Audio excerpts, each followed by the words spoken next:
Bonjour à tous. Alors, je ne sais pas si vous m'entendez. C'est bon. Oui, on vous entend. Donc, je m'appelle Fanny Perrault. Je suis consultante formatrice dans le domaine de l'eau et de l'environnement, et plus spécifiquement ce qui concerne la gestion des cours d'eau et des risques d'inondation. Et je suis gérante de la société Odona qui est en cours de création. Donc, on m'a sollicité pour vous parler de l'eau et de l'économie circulaire aujourd'hui. Donc, je vais essayer de vous apporter mon regard sur ces thématiques, mais n'hésitez pas à intervenir à tout moment si vous avez également votre regard à apporter, des remarques ou des commentaires, n'hésitez pas. Et il y aura de toute façon un moment d'échange à la fin de la présentation. Ah.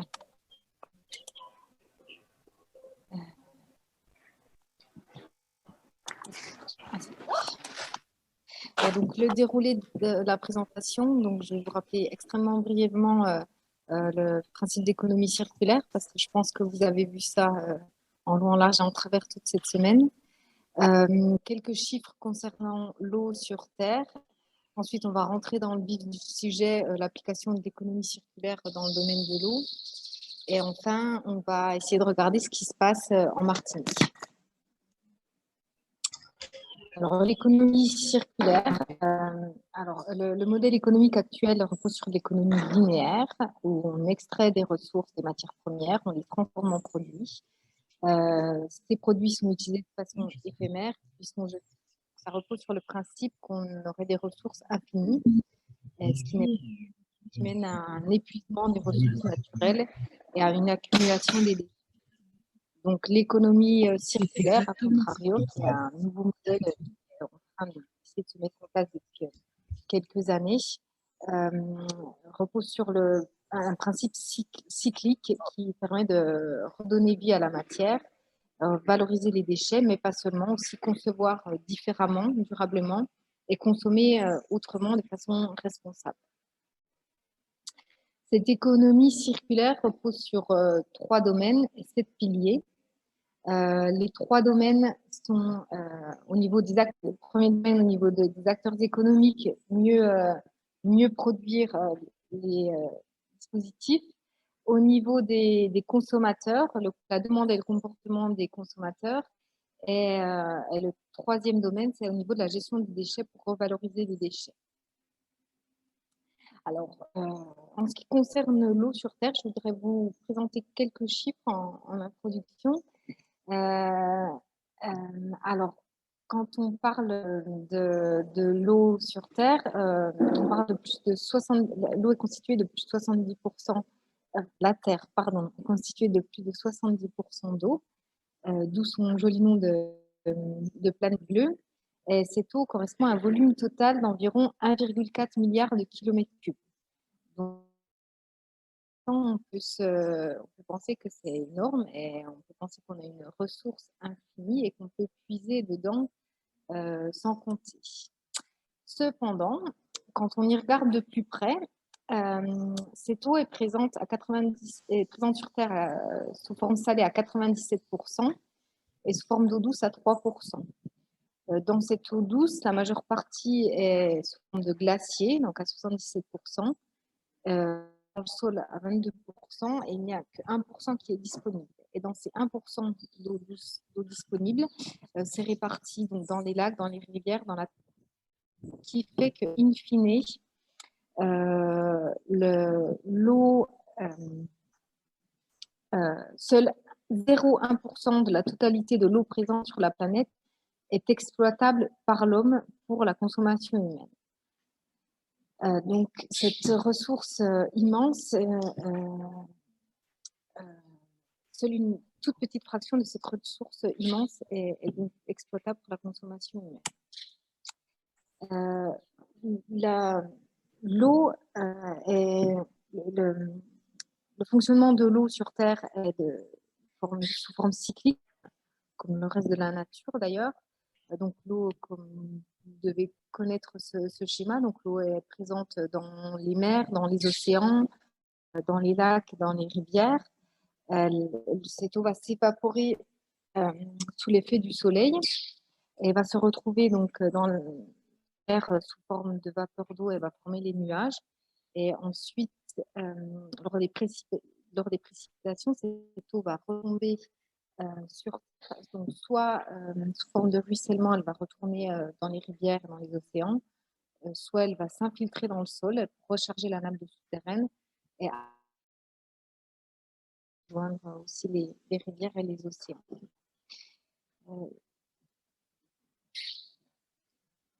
Ok, non, ouais, ok. Alors, donc on va essayer de regarder aujourd'hui comment appliquer l'économie circulaire au domaine de l'eau.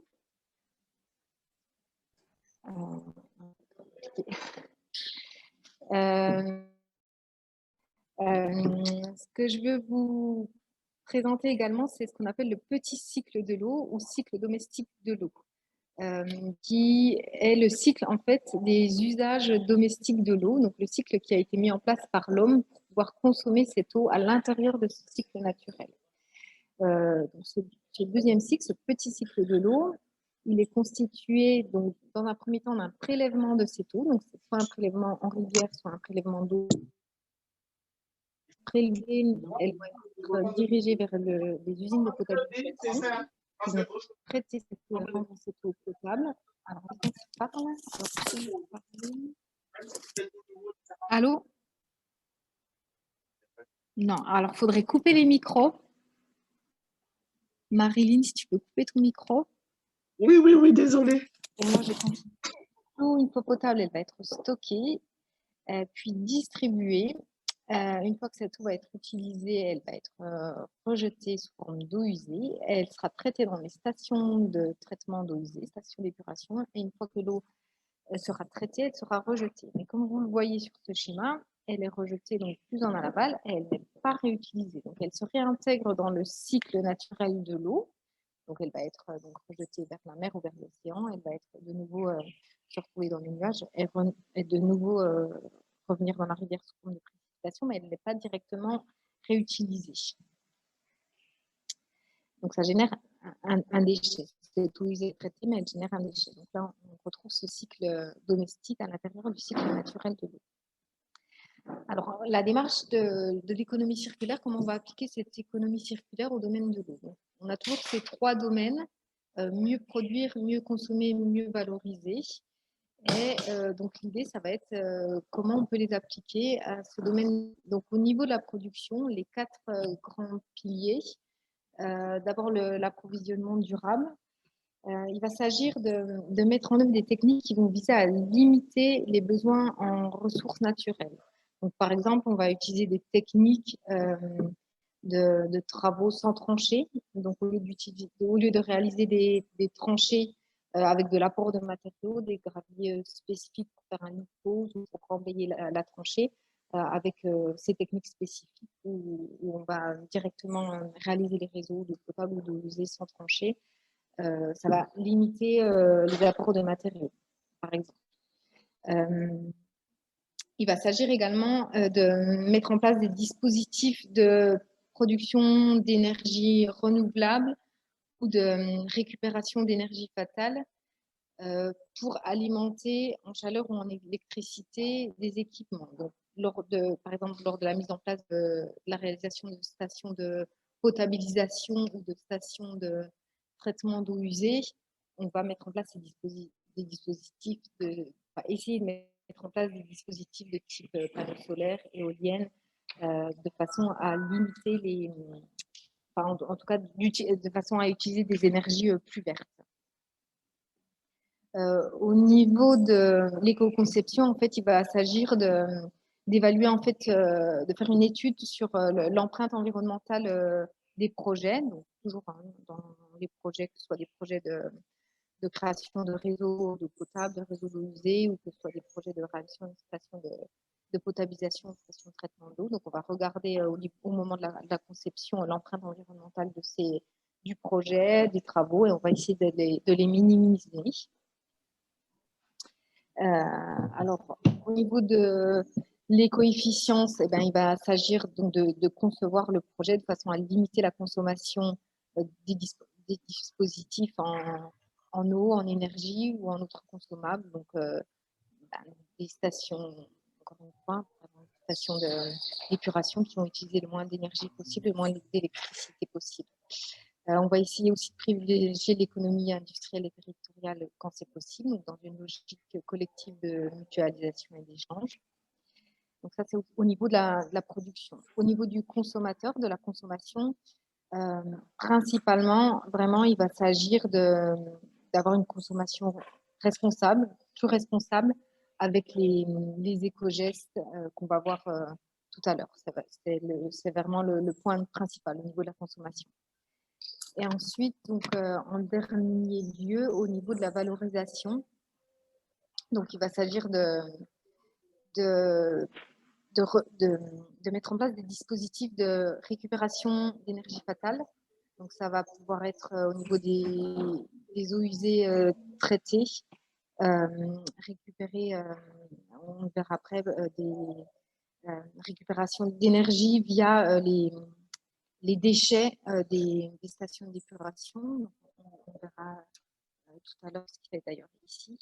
Il va s'agir également de mettre en œuvre de la réutilisation des eaux usées traitées, recyclage au sein d'un procédé, recyclage des eaux au sein d'un même procédé, et récupération d'eau pluviale. Donc ça, c'est des choses qu'on va regarder un peu plus loin aussi. Donc l'idée, toujours, ça va être de limiter la consommation d'eau potable et limiter la consommation d'eau des nappes ou des rivières. Et en dernier lieu, au niveau de la valorisation, il va s'agir de mettre en place des technologies innovantes qui vont permettre la récupération des matières en sortie de station de traitement des eaux usées, par exemple des récupérations de nitrate ou de phosphore. Alors, en ce qui concerne la valorisation, l'aspect valorisation, une grosse partie, c'est la réutilisation des eaux usées traitées. Alors là, je cite plusieurs exemples. Le premier, c'est un village dans l'Hérault, un village près de Montpellier de à peu près 1000 habitants, pour lequel la station de traitement des eaux usées qui a été mise en place, c'est une station de filtre planté de roseaux. Donc, il s'agit d'un filtre à sable qui est planté et le traitement des eaux usées se fait via ce filtre. Donc déjà, c'est une technique plus écologique en fait, donc qui consomme moins d'énergie. Et ensuite, les eaux usées traitées qui sortent de cette station de traitement sont utilisées pour irriguer en fait des potagers collectifs. En fait. Ensuite, je cite deux autres exemples aux Pays-Bas. Donc c'est une abbaye qui fait également brasserie, pour lequel les eaux sont également traitées avec des plantes et également des arrosages de serres de tomates en circuit fermé. Donc ça, ce sont des projets européens donc, qui sont suivis dans le cadre de NextGen, donc qui sont suivis et qui sont étudiés pour essayer de mettre ça en place de façon un peu plus large. Et le dernier projet, c'est un projet sur Singapour où on réutilise des eaux traitées de façon encore plus poussée. Donc, je vais essayer de vous lancer la petite vidéo pour voir un peu que vous voyez ce qu'il en est. Alors, les sciences Singapour en profitent également à sa façon. Cet état du sud-est asiatique est en pénurie d'eau sans il faut que je change. Totalement.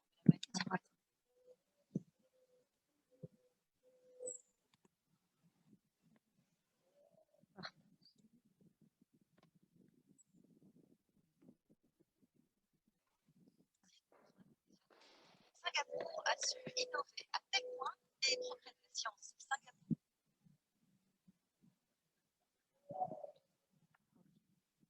Petite mise en place technique.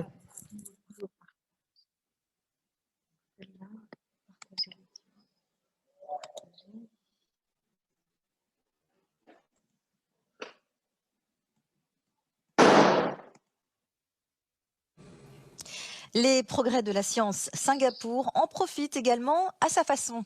Cet État du sud-est asiatique, hier en pénurie d'eau sans nappe phréatique exploitable, dépendait totalement de la Malaisie voisine pour son approvisionnement. Singapour a su innover à tel point que l'île est aujourd'hui à la pointe sur le marché de l'eau. Un reportage de Charles-Henri Dupoisin. Dans ces bouteilles se trouve de l'eau d'une source surprenante. Ces personnes s'apprêtent à goûter aux eaux usées, filtrées puis recyclées de Singapour. Nommée New Water, l'eau nouvelle est principalement utilisée dans l'industrie, mais elle coule désormais du robinet dans un nombre croissant de maisons. Et même les touristes l'apprécient. Bien sûr, ça a le même goût que l'eau. Elle est rafraîchissante, avec un arrière-goût assez doux. Mais le plus important est de savoir qu'elle est potable et qu'il y a un processus rigoureux pour la rendre propre. Et j'ai même lu sur leur site que cette eau dépassait tous les standards de l'OMS. Tous les écoliers du pays viennent visiter l'usine de retraitement à la découverte de cette nouvelle source intarissable. Singapour est une île sans nappe phréatique qui ne veut plus dépendre de la Malaisie voisine.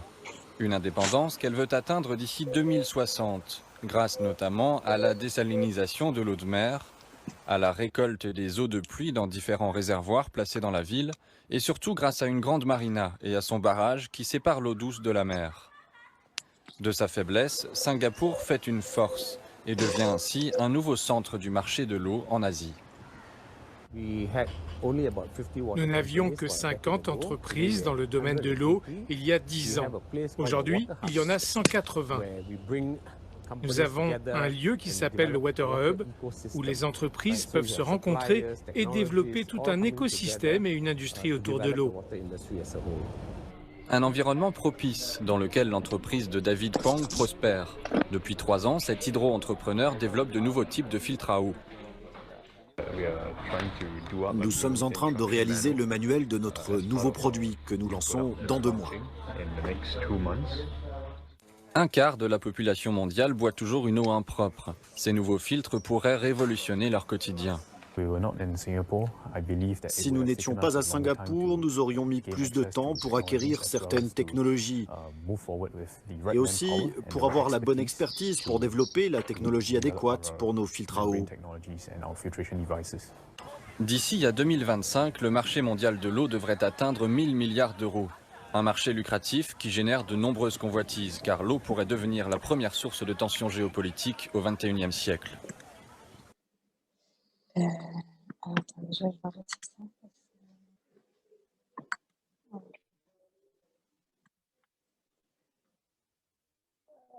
En ce moment, profitez d'une offre de financement spécial lancement sur la nouvelle Yaris chez Toyota Martinique.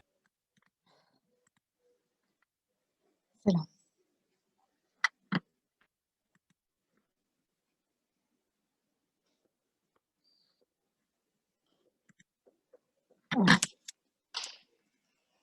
Alors là, ce qu'on peut voir dans ce petit reportage-là, c'est la réutilisation des eaux usées traitées pour un usage encore plus poussé, parce qu'il la réutilise pour de l'eau potable, pour de la consommation humaine. Donc, toutes ces méthodes de réutilisation des eaux usées traitées, donc ça nécessite déjà une certaine technicité et ça nécessite aussi une acceptabilité sociale.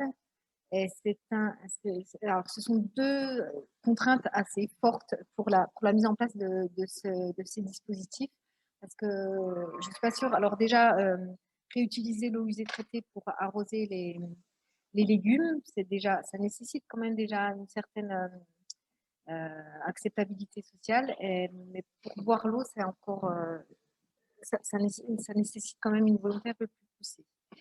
Un autre aspect de cette réutilisation des eaux usées traitées, c'est que la loi française, en tout cas, est très stricte à ce sujet. Donc, ça limite un peu les acteurs économiques à se lancer dans cette thématique-là. En ce qui concerne la production, alors l'amélioration du rendement. Le rendement moyen des réseaux d'eau potable en France en 2017, il est de 80%.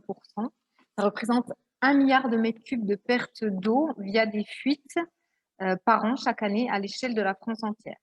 Donc c'est une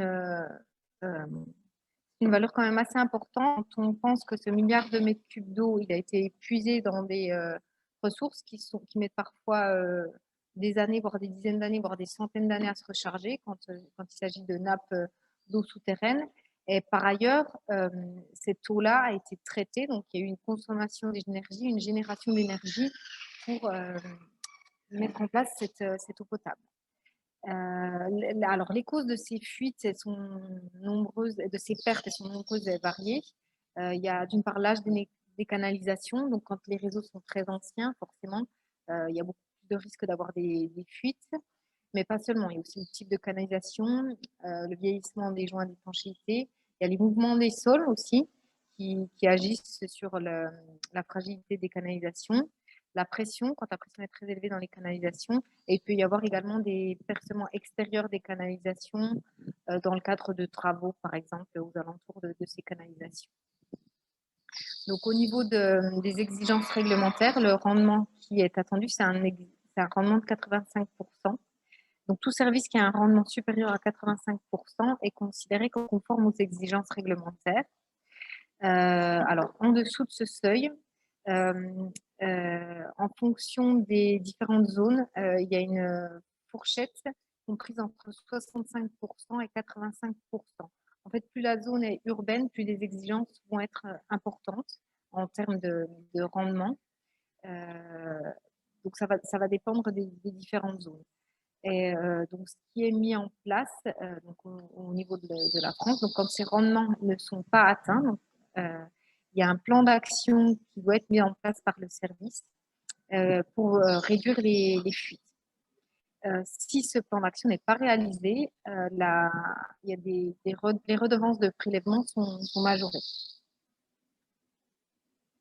Au niveau du consommateur, donc le troisième domaine de l'économie circulaire, qu'est-ce qu'on peut faire à l'échelle du consommateur? Donc, ce sont les éco-gestes que vous connaissez très certainement et que vous avez entendu des dizaines de fois, je pense. Je vais les rappeler brièvement. Donc, privilégier des douches au bain, ne pas laisser couler l'eau du robinet quand on se lave les dents, quand on se rase, quand on fait la vaisselle. Limiter les volumes d'eau chassée dans les toilettes en utilisant soit des dispositifs doubles de chasse, soit en mettant des bouteilles remplies dans les toilettes. Détecter et réparer les fuites d'eau dès qu'on en repère une. Réutiliser les eaux usées domestiques, par exemple les eaux de cuisson des pâtes, on les laisse refroidir et on va les utiliser pour arroser les plantes, par exemple. Utiliser de préférence des appareils ménagers économes en eau, donc ceux qui ont la catégorie A++++. Utiliser des mitigeurs de douche. Arroser le jardin de préférence le soir pour éviter l'évaporation de l'eau, l'évapotranspiration pendant la journée.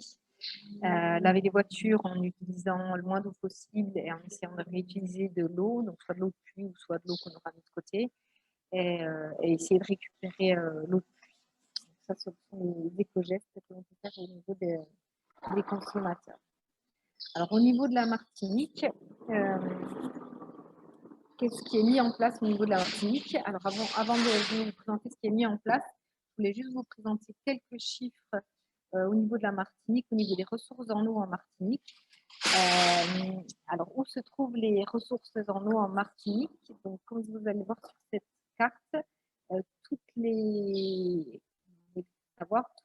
prélèvements, tous les captages se trouvent dans la moitié nord de la Martinique. Ce qui veut dire qu'il y a, pour certaines communes, il y a un linéaire d'acheminement de l'eau potable qui est assez long. Donc ça peut augmenter les risques de fuite et de perte d'eau le long de ce cheminement. Il n'y a aucun captage dans le sud. Et l'eau du robinet, donc ces captages qui sont présents, il y en a une trentaine, j'ai oublié le nombre exact, je ne vois pas les notes, mais il y en a à peu près une trentaine et ils sont présents en Martinique, donc c'est une spécificité vraiment de la Martinique. C'est 94% épuisé donc dans l'eau dans les rivières et seulement 6% dans les eaux souterraines. À titre de comparaison, en France hexagonale, enfin, je crois que c'est ce chiffre pour la France, pour la totalité de la France, y compris les DOM, c'est 38% de l'eau potable qui provient des eaux souterraines. Donc c'est relatif, donc c'est assez, donc c'est vraiment une spécificité de la Martinique par rapport à l'Hexagone d'avoir des eaux en rivière, et ça génère pendant les périodes de carême des problématiques quand le carême est très sec, en fait, que les rivières ont du mal à se recharger, et du coup ça génère des problématiques d'approvisionnement en eau potable et des coupures. Alors, au niveau des prélèvements, en totalité, il y a 55 millions de mètres cubes par an qui sont prélevés en moyenne. Alors, il y a une partie qui est pour l'irrigation. La plus grosse partie concerne l'eau potable, 76%. Donc, c'est l'eau potable. Alors, pour cette eau potable, donc ça fait 42 millions de mètres cubes par an qui sont prélevés. Et sur ces 42 millions de mètres cubes, il y en a plus de 39 millions qui arrivent en sortie d'usine. Alors, ils ont mis 7,5% de pertes, donc ce n'est pas réellement des pertes, hein, c'est de l'eau qui est utilisée pour le process, donc pour le nettoyage des réservoirs, le nettoyage des bassins de traitement. C'est de l'eau qui est utilisée aussi dans le cadre des tests de réserve de poteaux incendie par le SDIS. C'est à ça que correspond ce chiffre. C'est pas réellement une perte. Par contre, le 42% de pertes sur les réseaux de distribution, là, ça correspond vraiment à des pertes entre la production et ce qui arrive réellement au consommateur, ce qui est facturé au consommateur. Ce qui fait qu'au final, sur la période, le schéma concerne la période 2013-2017, on a 42% de pertes sur un rendement de 58%. Donc, les leviers d'action sur la partie production, c'est une amélioration du rendement.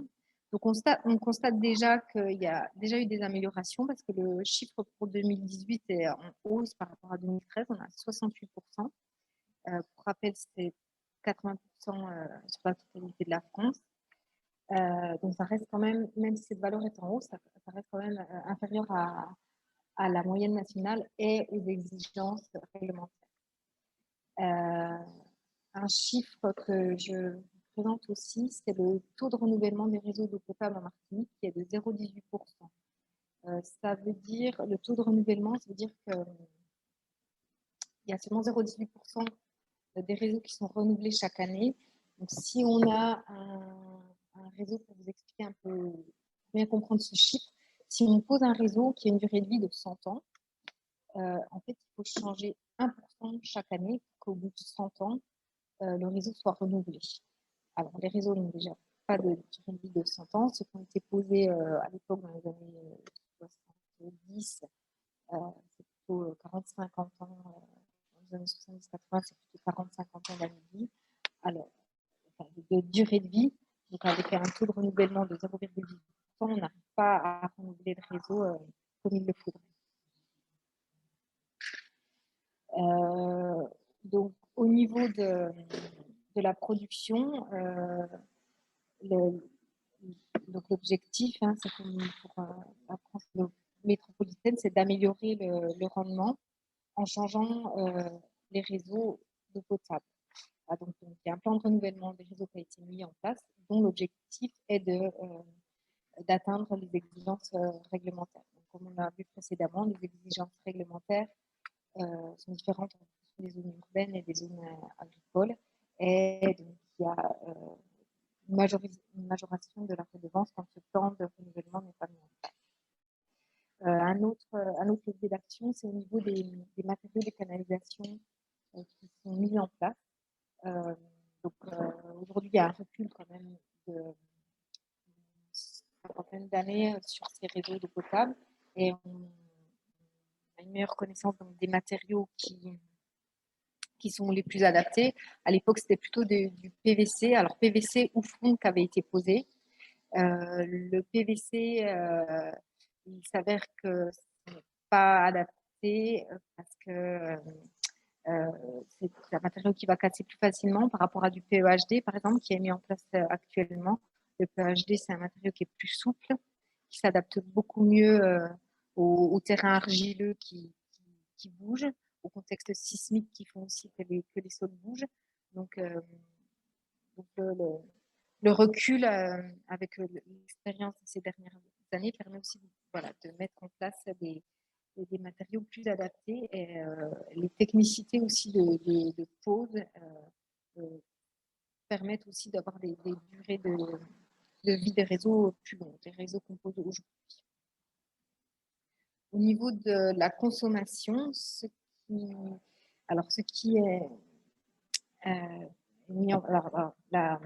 qu'on constate sur la Martinique, la consommation, c'est autour de 150. En 2018, on était à 159 litres par jour et par habitant de consommation. La tendance est à la baisse, c'est une tendance à la baisse.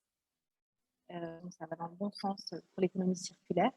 Par rapport à 2008, où on était à 171 litres par jour par habitant, aujourd'hui on est à 159. Ça reste un peu au-dessus de la moyenne nationale qui doit être, je ne sais plus le chiffre exact, je crois que à peu près 150, on va dire. Donc, on est légèrement au-dessus. Par contre, on est bien en dessous à titre comparatif de la Guadeloupe. Le chiffre, ça doit être 200, un peu plus de 200, légèrement au-dessus de 200. Le troisième domaine de l'économie circulaire qui est la valorisation, donc la réutilisation des eaux usées traitées, donc, comme on l'a vu pour l'Hexagone et pour le reste du monde. Il y a Alors, ce qui se fait en Martinique, il y a une étude d'opportunité qui est mise en place à l'échelle de la Martinique par l'Office de l'eau. Donc, on en est vraiment au balbutiement, on en est vraiment au démarrage, tout ce qui concerne la réutilisation des eaux usées traitées. Donc, cette étude d'opportunité vise à voir un peu quelles sont les possibilités de mise en place, d'utilisation de ces eaux usées, les techniques qui sont adaptées. Et cette étude vient d'être lancée. Pour l'instant, on n'a aucun retour là-dessus, on n'a aucune donnée. Par contre, il y a un dispositif qui existe, qui est en place actuellement. C'est Essenia au Marigot, qui a été mis en place par la société SEA Somanet, en partenariat avec l'État, l'Europe, la CTM, l'Office de l'eau et l'ADEME, pour la réutilisation des eaux usées traitées pour des eaux industrielles. Donc, il y a une petite vidéo. Donc, ces eaux usées, cette station vise à traiter les eaux, pas les eaux, les boues issues des fosses et issues des stations de traitement d'eau usée. Et donc, je vais vous passer la petite vidéo pour vous regarder.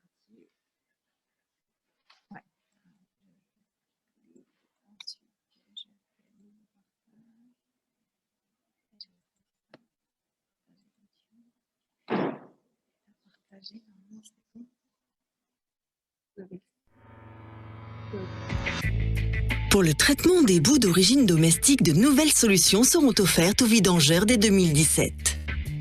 Essenia met en œuvre un projet innovant et écologique porté par l'Europe, l'État, la CTM, l'ODE et l'ADEME, validé par l'ensemble des acteurs majeurs de l'eau.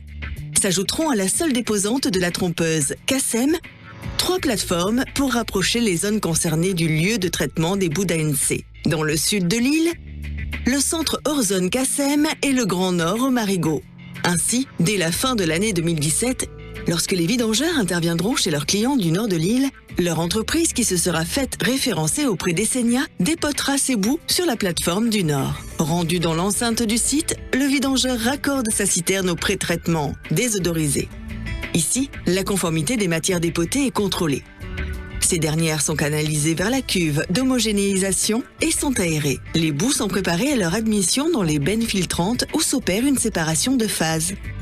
Ainsi, les boues passent dans des unités de séparation et filtration pour en accroître la siccité et les eaux de collature sont stockées puis pompées dans des cuves pour un traitement avant leur désinfection et sont stockées pour réutilisation en eau industrielle, soit pour le remplissage des camions ou pour leur lavage. Les boues pâteuses obtenues, conformes aux exigences de la norme NFU 44095, sont acheminées au CVO pour leur valorisation en compost. Omarigo et Senia permet aux vidangères d'accomplir leur mission de bout en bout.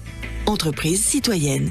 Les effets attendus de cette installation sont l'augmentation de la collecte des boues issues de l'ANC du Nord, la réduction des temps de transport et des nuisances, économie de pneus, carburant et une réduction significative des émissions CO2. Grâce à la proximité entre la plateforme et les fosses à vidanger. La valorisation des boues ainsi que leur traçabilité, la fourniture d'eau industrielle pour le nettoyage et le remplissage des citernes des camions hydrocureurs.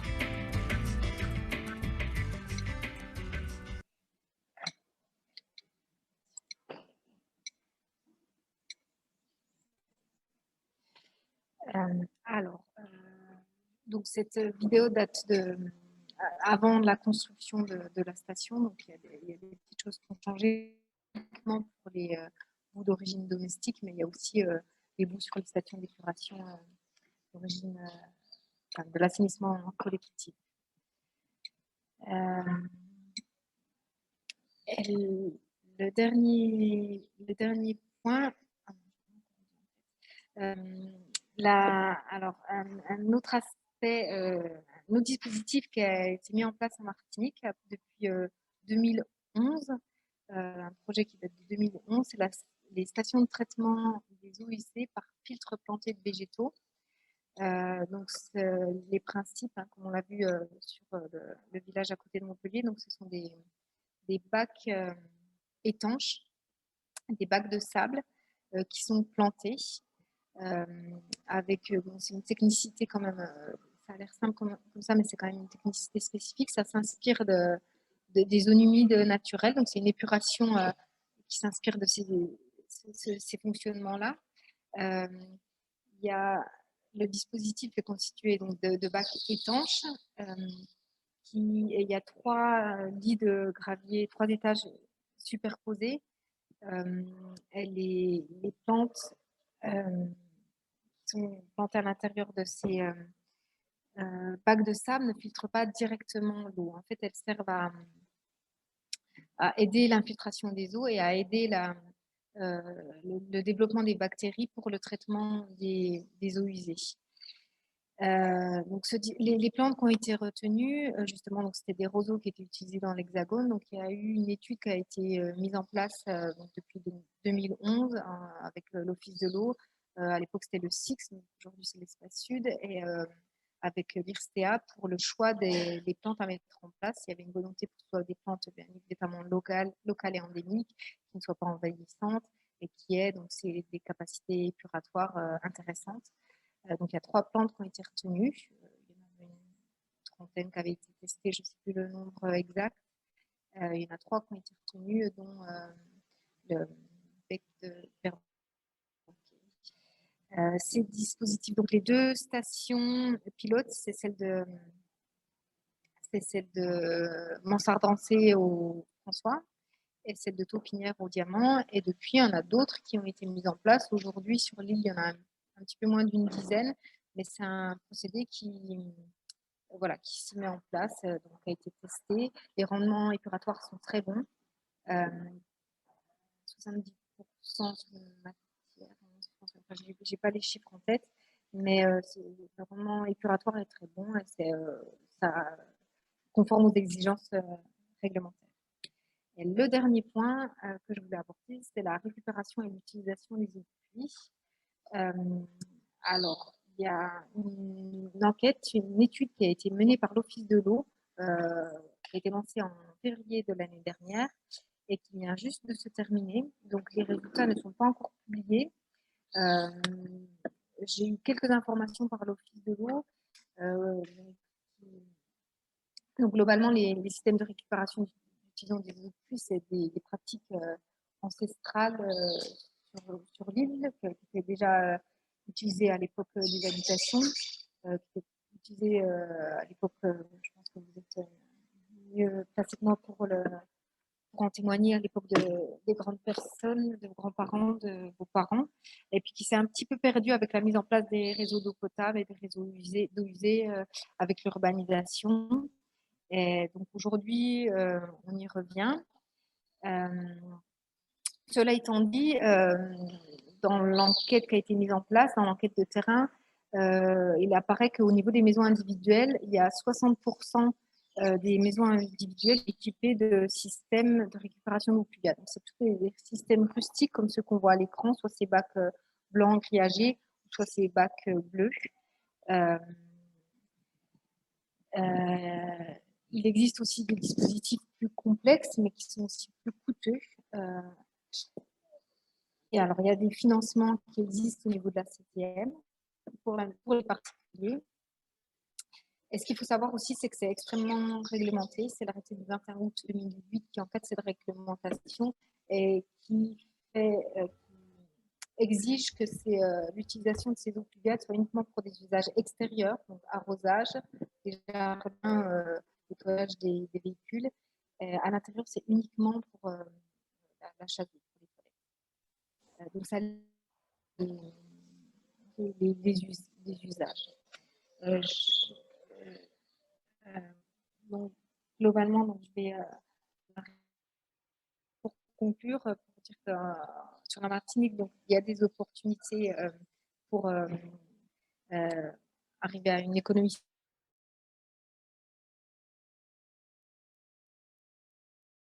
des réseaux d'eau potable. Au niveau de la consommation, la tendance est encourageante. La consommation diminue depuis une dizaine d'années. Et au niveau de la valorisation,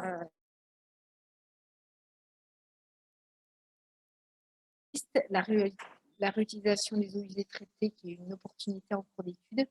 Il y a ce dispositif de traitement des eaux usées avec les filtres plantés de végétaux.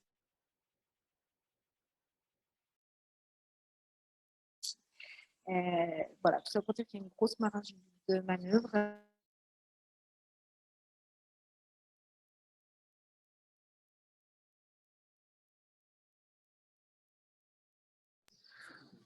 Alors,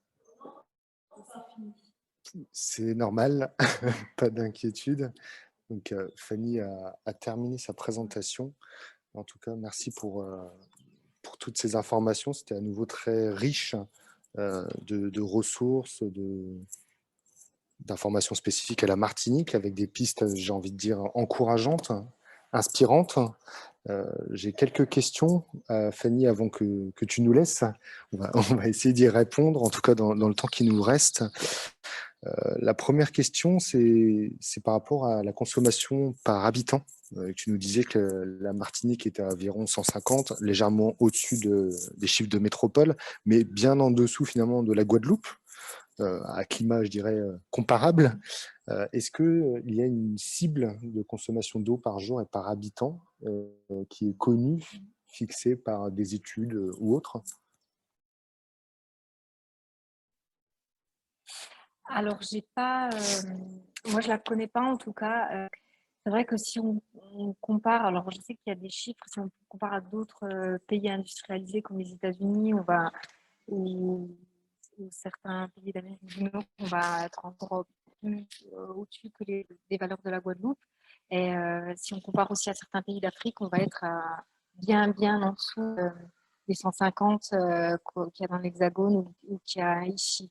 Donc il y a quand même une marge de manœuvre assez importante. Maintenant, je ne connais pas moi de chiffres de limite à atteindre. Je n'ai pas cette valeur. Peut-être qu'il y a des études qui existent, mais je ne les connais pas.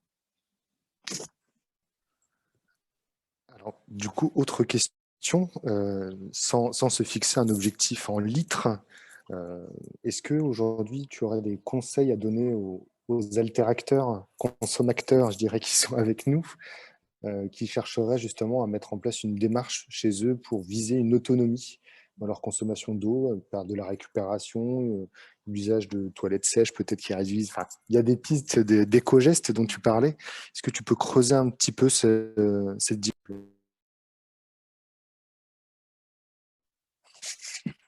Alors, donc, en premier lieu, il y a les éco-gestes dont j'ai parlé, bien évidemment. Ensuite, il y a donc, tout ce qui concerne la récupération des eaux de pluie. Mais malheureusement, comme je le disais dans la présentation, c'est limité par la réglementation. Et malheureusement, à l'intérieur des habitations, à l'heure actuelle, on est autorisé uniquement à l'utiliser pour l'eau des toilettes. Mis à part peut-être, enfin, si on se trouve dans un endroit isolé, on peut, en déposant le permis de construire, demander une dérogation parce que le réseau n'arrive pas ici, mais ça va être de façon vraiment marginale en fait. Donc à l'intérieur des habitations, pourtant des eaux pluviales qui pourraient être utilisées pour des douches, pour un lave-linge, pour le lave-linge, pardon, c'est autorisé si il y a une filtration préalable. Donc, à l'heure actuelle, au niveau de la réglementation, ça limite quand même fortement l'usage des eaux pluviales à l'intérieur de l'habitation, malheureusement. Il y a une autre chose à savoir, c'est qu'il y a quand même malgré tout un risque quand on utilise les eaux pluviales à l'intérieur de l'habitation, parce que ça nécessite de mettre en place quand même un réseau parallèle au réseau d'eau potable à l'intérieur de l'habitation, et il peut y avoir des interconnexions. Et avec ces interconnexions, il peut y avoir des contaminations du réseau, donc soit pour le particulier qui a fait cette interconnexion, mais ça peut aussi contaminer tout le réseau d'eau potable. Donc il y a eu des cas il y a eu des cas de contamination qui ont été relevés par l'ARS il y a plusieurs années de ça en Martinique. Donc c'est quand même une pratique très intéressante. Il y a potentiel parce qu'il y a une pluviométrie importante. Et il y a autre chose qui ressort de cette étude, du fait des eaux pluviales, c'est qu'au niveau de la consommation, en moyenne, la réduction sur la facture d'eau, c'était de 30 € par an. Dans l'étude qui a été menée par l'Office de l'eau. Donc, c'est dans l'usage qu'on a été assez faible, en fait, le résultat économique. Et le résultat écologique est également assez faible parce que les quantités d'eau utilisées, finalement, sont, via la récupération des eaux pluviales, sont assez faibles. Voilà un peu les limites en fait du système. Donc il y a quand même il y a une opportunité, il y a une chance du fait de la pluviométrie importante, mais c'est pas a priori la solution miracle qui va tout résoudre, en tout cas en l'état actuel de la législation et des dispositifs qui existent. Alors, merci pour ces précisions, Fanny. Désolé pour les petits aléas techniques sur le son. Malheureusement, c'est aussi le jeu quand on essaie de faire quelque chose en pleine nature, dans un cadre aussi agréable que l'habitation agréable là. En tout cas, merci Fanny pour toutes ces explications, ces clarifications. Il y avait une petite dernière question. Est-ce que le vétiver, j'espère que je le prononce bien, est une des plantes qui est sélectionnée pour le processus de filtration? Est-ce que tu as la réponse à ça? Oui, non, je crois pas. Tu ne crois pas? Oui, non, je crois pas. Le vétiver, c'est plutôt utilisé pour fixer, dans le cadre de protection de berge, pour l'aménagement des cours d'eau. C'est plutôt une plante qui est utilisée pour fixer parce que le vétiver a un système racinaire assez intéressant en fait, et permet de bien fixer les sols. Mais dans les trois plantes, je ne me rappelle plus des deux autres, c'est des noms scientifiques, mais ce n'étaient pas des plantes qui me parlaient. D'accord, merci Fanny. En tout cas, il y a eu un petit commentaire qui nous rappelait qu'hier, on a eu un intervenant qui nous parlait de phytoépuration. Donc, j'imagine que tu connais très bien ce procédé-là et que vous êtes en lien et en veille, en tout cas, sur ces solutions que ça peut apporter pour la Martinique. C'est vrai qu'on a connu en plus en 2020 des grosses coupures d'eau, des grosses problématiques. Donc, on imagine que l'économie circulaire peut être vraiment une solution pour un peu stabiliser ces soucis sur l'île, en tout cas améliorer la consommation et finalement l'environnement, sa préservation, parce que c'est une ressource rare et essentielle à la vie sur Terre et évidemment à la nôtre. Donc merci Fanny, je vous remercie d'avoir été participant et d'avoir posé des questions.